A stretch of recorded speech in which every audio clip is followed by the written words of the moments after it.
Namaste. This time, the Satsang and Bhagavad Gita chapter 10, we are trying it on the Facebook Live. Please bear with me and come online on Facebook Live. Thank you.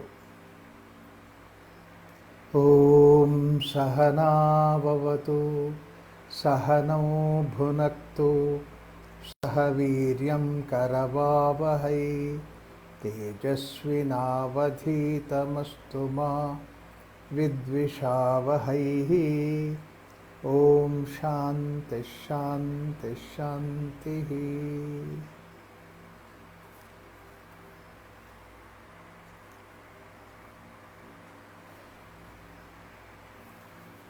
We have stopped at this level where, in the 10th chapter, Krishna eloquently talks about himself. Teshamevanukam partham aham ajnanajam tamaha nashayami atmabhavastaha jnanadipena bhasvata. The jnanadipa that shines is the way that Krishna mentions about the Vibhuti Yoga. That's going to be the Krishna's idea. Then Arjuna now says to Krishna, we are at that level where Arjuna says, Param Brahma Param Dhama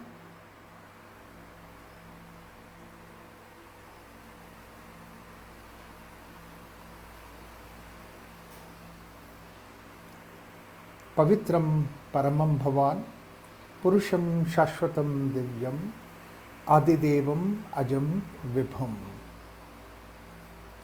When you read only this shloka, we get misguided. In fact, for me also it was the same thing. When I read this only one shloka that is there saying that Param Brahma Param Dhama Pavitram Paramam Bhavan Purusham Shashvatam Divyam Adidevam Ajam Vibhum. This is what Arjuna says to Krishna, that Arjuna is directly saying to Krishna that you are the Param Brahma, you are the extraordinary. And highest level that what we can reach is supposed to be you, Param Dhama. And then reaching you is a journey which is supposed to be highly spiritual. That is why it is Paramam, Pavitram, Paramam Bhavan. It's extraordinary thing. Hey Bhavan, hey. Purusham, you are the Purusha, you are the Shashvata, you are the Brahman who is ever existing, Shashvatam. Divyam, Deva, Divya, Adidevam, even for all the gods and Divyata that is there, you are the beginning of all Divyata that is there. Ajam Vibhum. So this is what he says, and you are all pervading. Vibhum means all pervading. All these qualities are there, and it looks like Arjuna is saying to Krishna that you are this.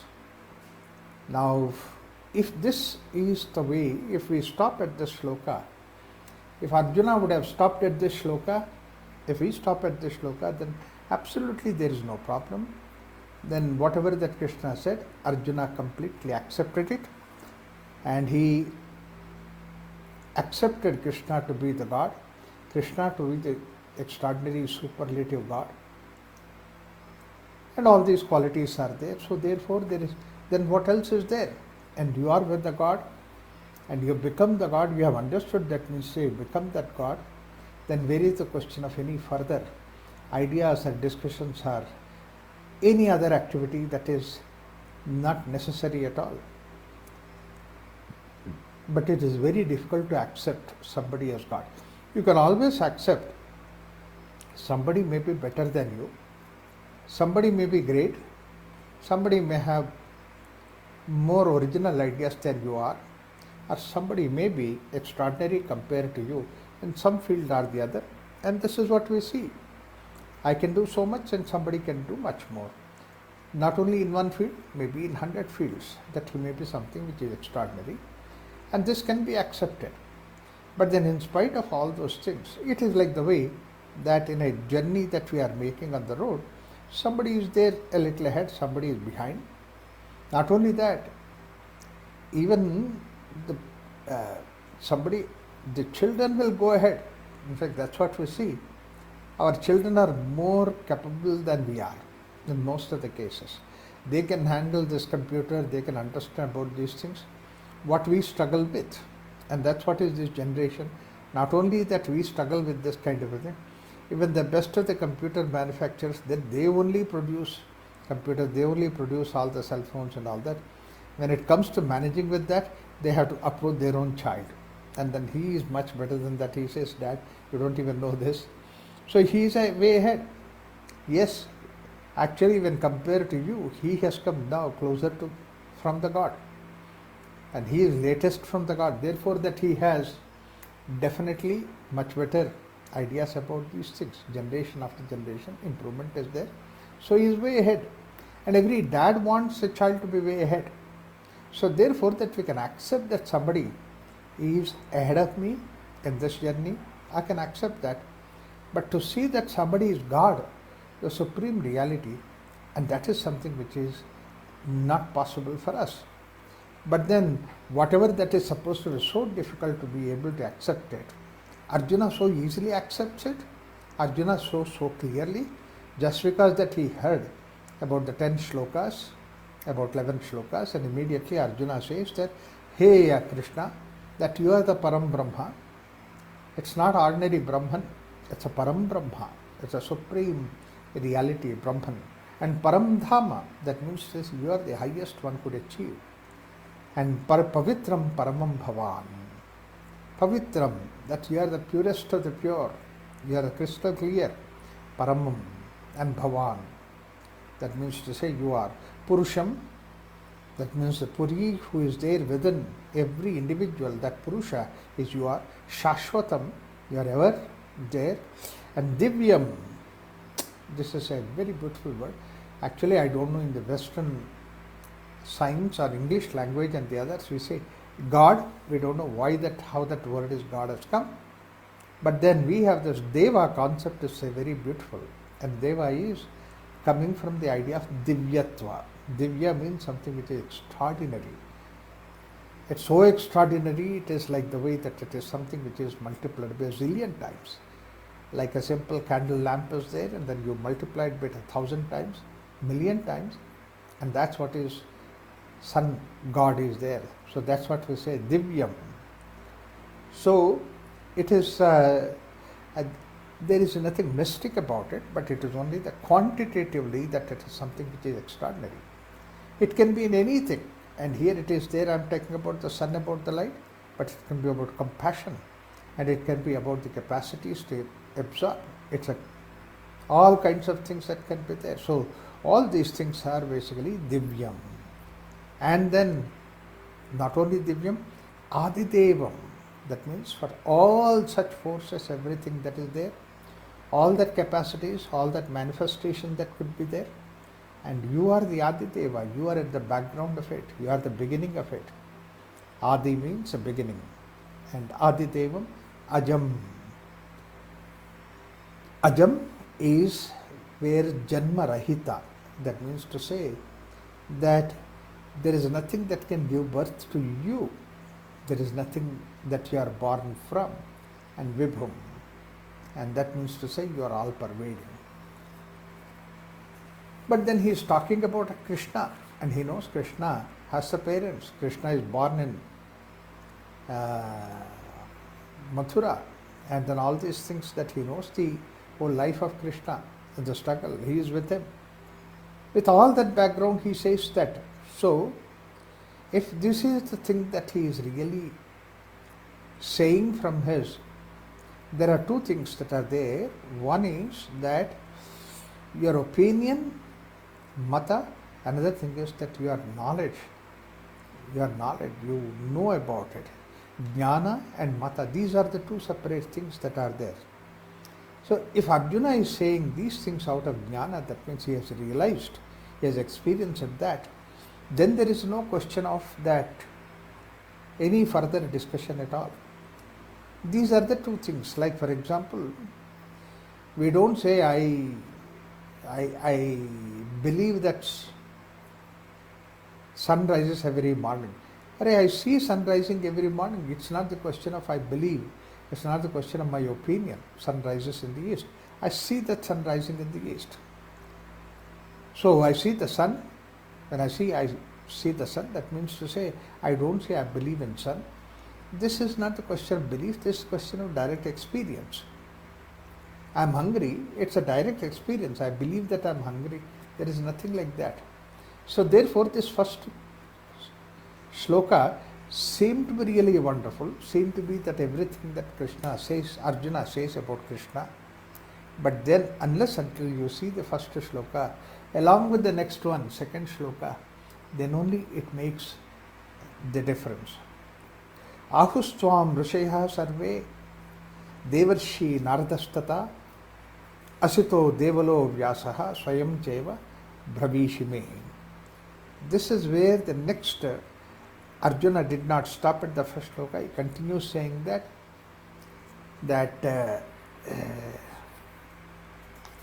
he says that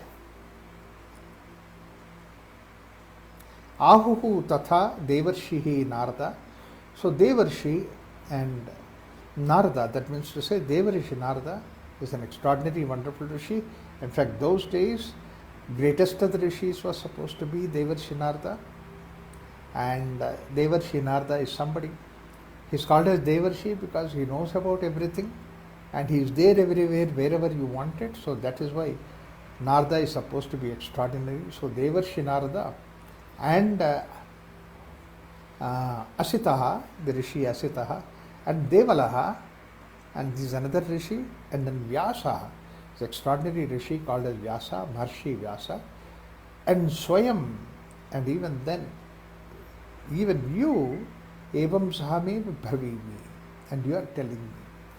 All these people are saying that, so that means to say it is not that I am saying that Parandhama, Parabrahma, Parandhama, Parameshwara. I am not saying that, but it is all these people are saying.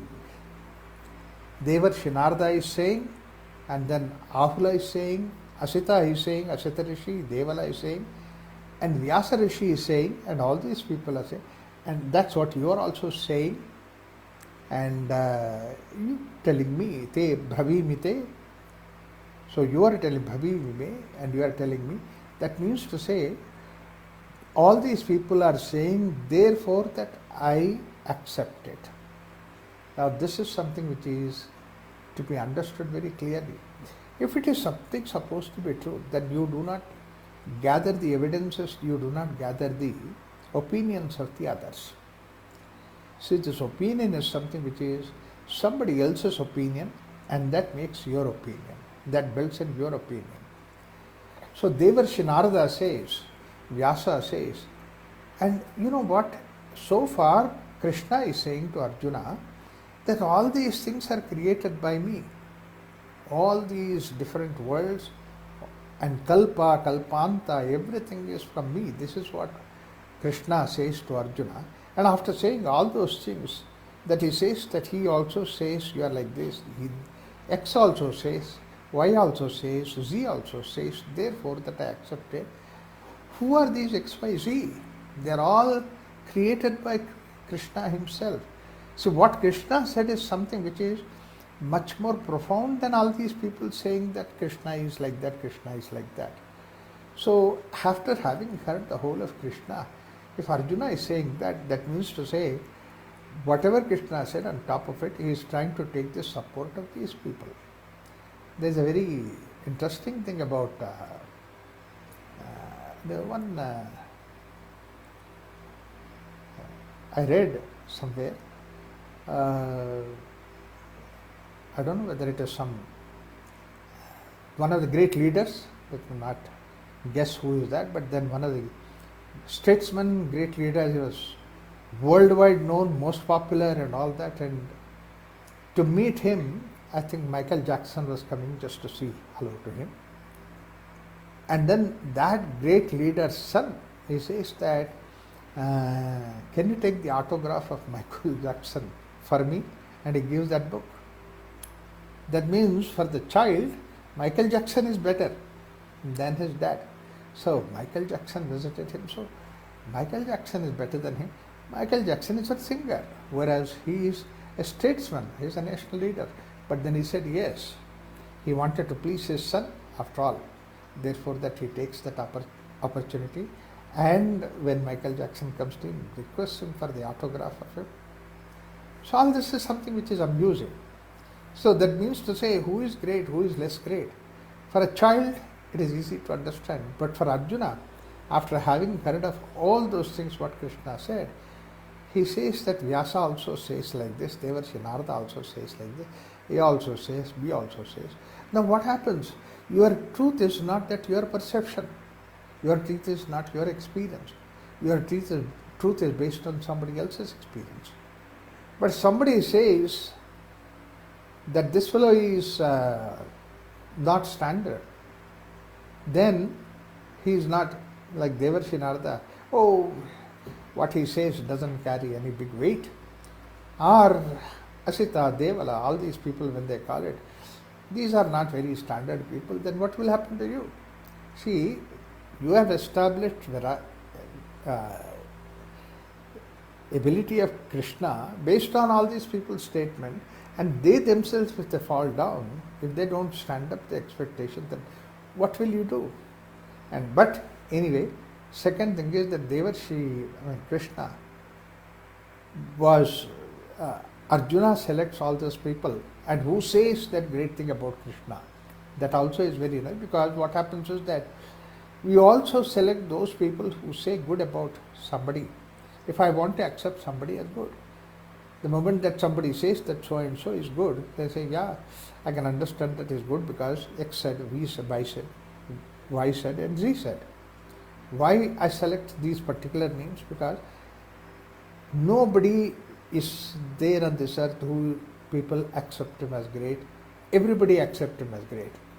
So there are some people who like Krishna, but there are some people who do not like Krishna. Arjuna wanted to accept that Krishna to be great. Therefore he actually quotes these people. Otherwise, look at the way during that time, Kamsa's people would have been very bad about Krishna.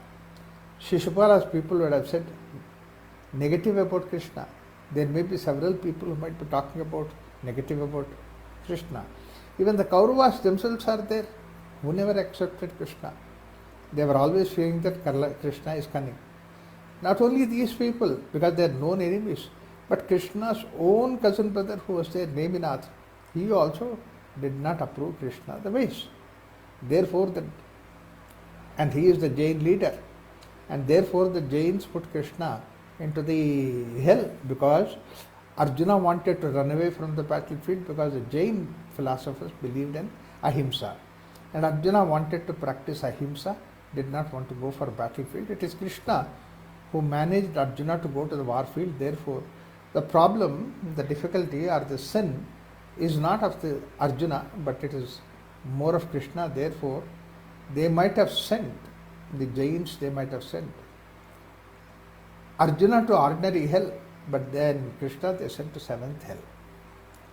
But then after some time they might have felt, after all, this man seemed to be good, so he doesn't deserve to be in hell. So therefore they said, yeah, mistakes can happen by everybody. Krishna also did a mistake, so therefore that he has gone to the hell. But then during that period of time when he is there in the hell, he would have realized the mistake. So next life when he comes, because all the good qualities are there, naturally he is going to be a great fellow. So therefore he will be back into the good people. Not only that, he will be the best of the, he will be one of the Tirthankaras, that means to say the Jain Gurus. Why it happens like this is, we are at the judgmental position, so we keep saying that, this fellow is good, this is bad, this fellow is great, this fellow is less great. So all these things we say. So it is we who judge heaven and hell, and we send somebody to heaven and we send somebody to hell. So this is all what we do. It's all human creation. So To say that he is great, he is good, he is wonderful, it's all because that it is human being who creates that. But then in spite of it, Arjuna is taking support of all these people who said something good about Krishna, who do not say something negative about Krishna. Such people he did not quote it. So therefore he says that Arjuna says to Krishna that he says that Paramam Brahma Param Dham Param Dham Param Brahma Param Dhama Pavitram Paramam Bhavan Purusham Shashvatam Divyam Adidevam Ajam Vibhum. Why he uses these things is that earlier in all these shlokas, 11 shlokas that Krishna said, he said that he is somebody from their beginning and he never dies. Whole Kalpa is there within him and then everything is born out of him. Therefore that he says Shashvatam Divyam Adidevam Ajam Vibhum. Ahustvam Rishaya Sarve Rishayaha Sarve. Rishis said about this. All the rishis talk about this. Devarshi and Devarshi Narada Tata Asito Devalo Vyasaha Swayam Cheva Bhavimi. In fact, Maharshi, all these people, Vyasa and all that, whether Devarshi or Narada, they would have gone to Devarshi Narada or the Vyasa. They accepted Krishna as God. In fact, that's a different issue. They have taken Krishna to be God. They have taken Krishna to be God out of their own experience. So these are the two different things. One is that borrowed truth and the other is your own truth. A borrowed truth is something which can really waver, which can change over a period of time. Whereas experience is something which cannot change, which is always there with you. Never changes. So, what Arjuna says is not that it is from the experience, it is from the borrowed truth that is there. Not only that, he says that even you yourself said the same thing. That means to say all these things what you said is not that I do not know about it. I know about all these things because all these people, they talked before. Actually, Arjuna was in contact with them before he came to the war. And Krishna said all these things in the war field. So that means to say even before you said all these things, I knew all these things. This is like a child saying. You know, child says, how does it happen? You ask the child. The child in reply asks you, how does it happen? And then you give the whole procedure. And then the child replies, yes, I knew already. To say that I knew already, why did you ask then? Why did you make me to say the whole thing? So it's like a child behavior. It's not that knowing, but it is ego of knowing. Ego of knowing and knowledge can only be of that which is not there in your experience, but you have gathered. If it were to be part of your experience, then you wouldn't have been egoistic of it. You are what you are. And all these things are something which is part of you. Sarvam etad rutam manye yat mam yanme yanmam vadasi keshava nahite bhagavan muktim vidur devana danavaha. This is another further beautiful shloka added to the earlier two shlokas. This third shloka is a part of that. He says that sarvam etat rutam manye yat mam vadasi keshava nahite bhagavan vyaktim viduhu devana danavaha. Hey Keshava, hey Krishna, that whatever that you are telling me about all these things and then all this is rutam. This is what is the truth. Truth beyond the truth. Absolute truth. And that's what is rutam. Manye. Bhagavan, hey Paramatma, this personality of yours, te vyaktim na viduhu danavaha devaha. That means to say even devatas do not know, danavas do not know about you, and then you are telling me that. See, danavas do not know about it. That means to say the demons do not know about it. The gods do not know about that. and that kind of a detail that you are telling me to. And then I have manye. This is mana. Manye is very important word that he uses, that rutam manye, that I have accepted this to be the truth. Now, these are the two things. One is called as the way that you accept the idea as an idea. But another thing is that it becomes like your experience. There always this difference in Sanatana Dharma, in Bhagavad Gita, that you can see many times. What is supposed to be the knowledge is different from what is that you get acquainted about it. This is what Bhatta Rizal said, that there is something, and knowledge can be something like two things. One is the knowledge itself, and second thing is an acquaintance. It is parichaya. That means you know about it, that's all. It's not that really it became to you. Our Shastras always said that it is not just you accept it or you hear about it, you know because of something else, or you believe in that. Manye means basically you believe in that, but it is your experience. Now, divinity is our experience. Gods can be acceptance. See, we need to make it that very clear. Divinity, that is Daivatva, the godliness is something which is there in your experience. But gods, yes, you can accept it. Like for example, Ganesha is something we accept is supposed to be the knowledge god. Saraswati is supposed to be the goddess of wisdom, and creator is supposed to be Vishnu. All these things are there in Puranas. It is passed on generation after generation. We accept it. So this is what the things that we have accepted. We have accepted because we are Hindus, because we are in Sanatana Dharma. In Sanatana Dharma, it comes from beginning, all the time, all these things are there. But even within Sanatana Dharma, there are some people who don't accept it.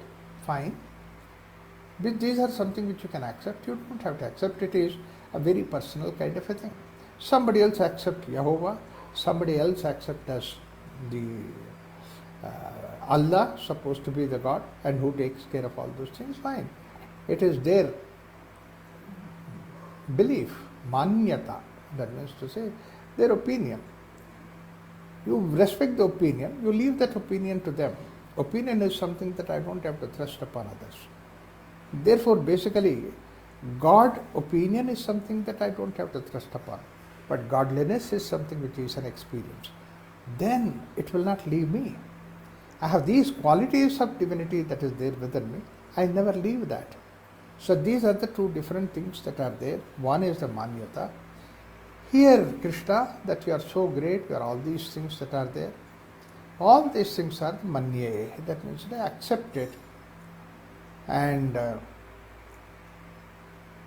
what about that this aspect of this personality that it is there, this body that is there, this leela that is there in front of me, even the gods and then devatas do not know about it. The moment that they know about it, then there is, that means to say it is like that they become that. Then there is no question of the story. There is no question of somebody against, somebody is willing, wishing for that. These things, the whole thing goes on because that they don't know it. So all these people, they do not know. But you have told me, that means to say I am specially privileged because of this, because of you, about knowing all those things. Arjuna has respect for Krishna. Arjuna has also feeling that the closeness of Krishna. He accepts Krishna to be extraordinary, but that's all.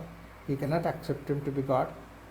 And even that God also, that is something which Krishna, if Arjuna accepted it, he would have just fallen at his feet and said that Krishna, that I don't exist anymore because you are me. It is nothing but divinity that is there. The I has to be dissolved. The I has not dissolved, so therefore that knowing all these things become like my own opinion, my own idea.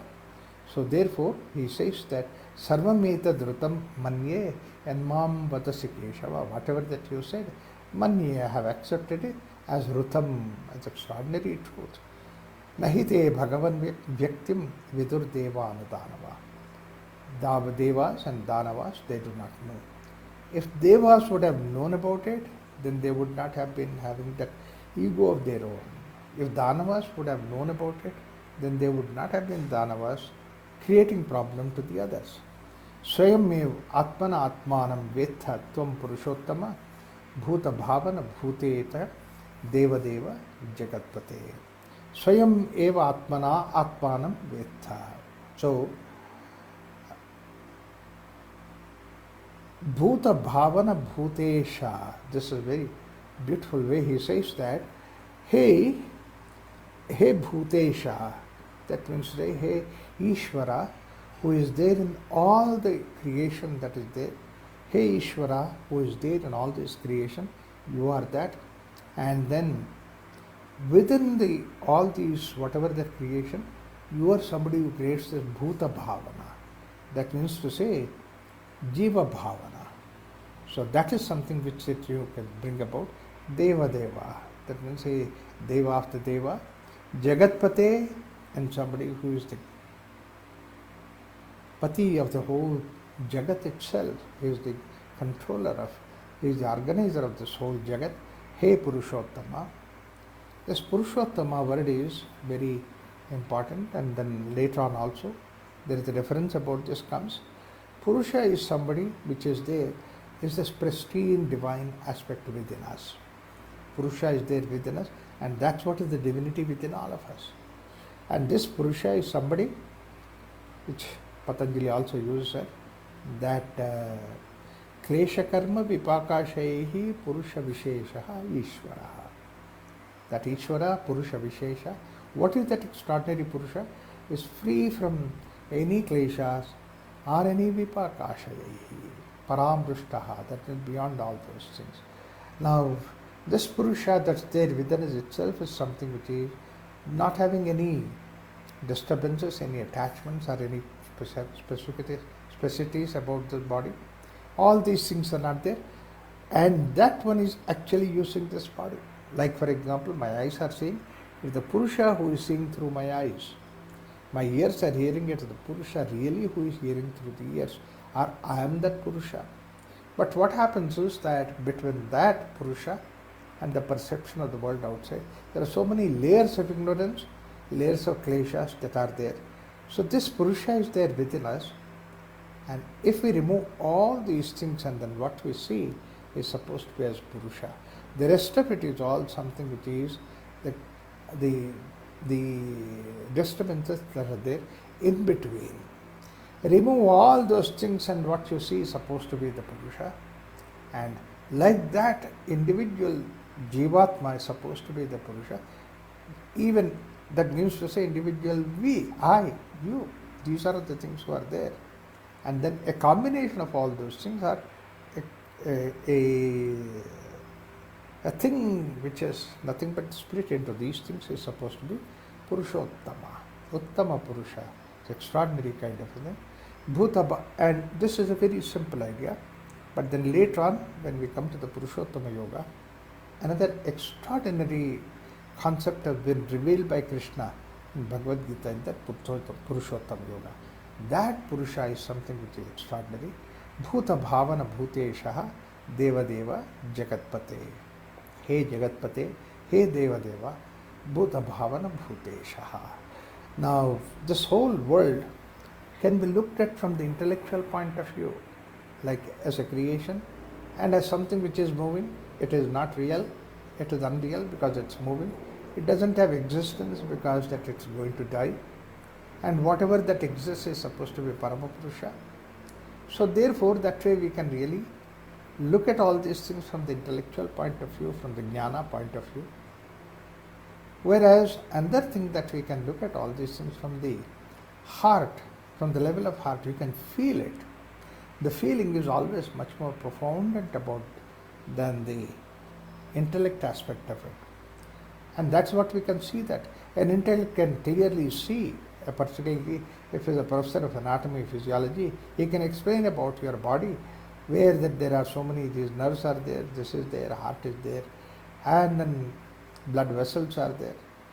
This is functioning here, fat is there, so many things are functioning, all those things he says. And that's what is supposed to be in every human being.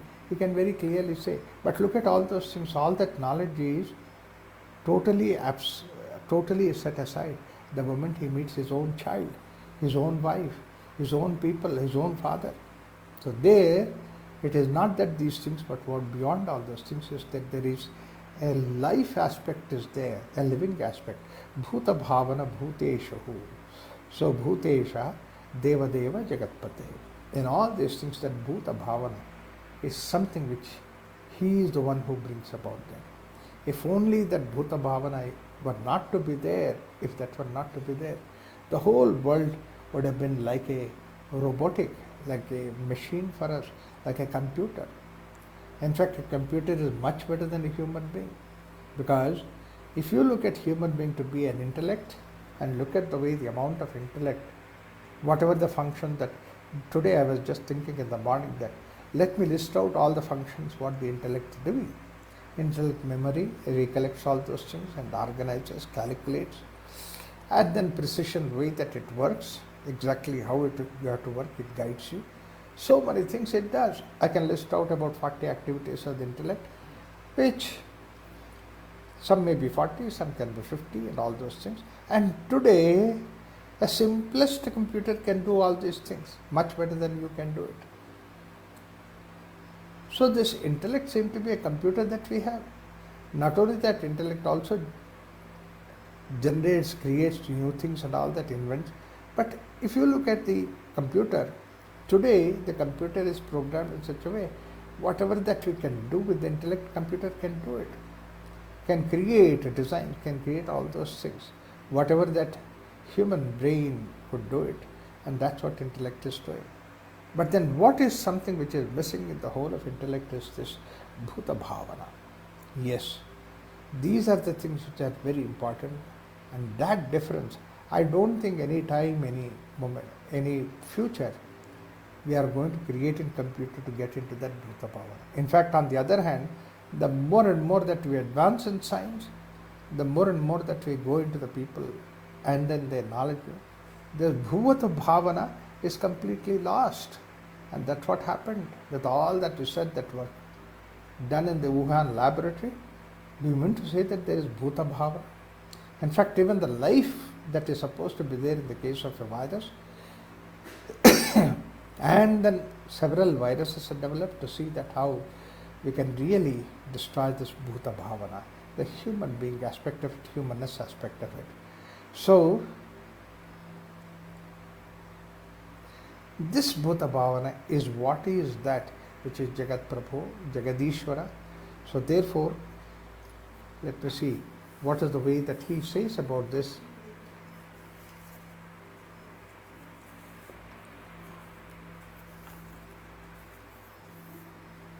Param Brahma Param Dhama Pavitram Paramam Bhavan Purusham Shashvatam Divyam Adidevam Ajam Vibam Ahustvam Rishayas Ahustvam Rishayas Sarve Devashi Naradas Tatha Asito Devalo Vyasaha Swayam Jeva Bhavimi. So therefore Arjuna says that you are the transcendent, eternal, and you are the supreme abode and the greatest purifier. That means what is the Paramam.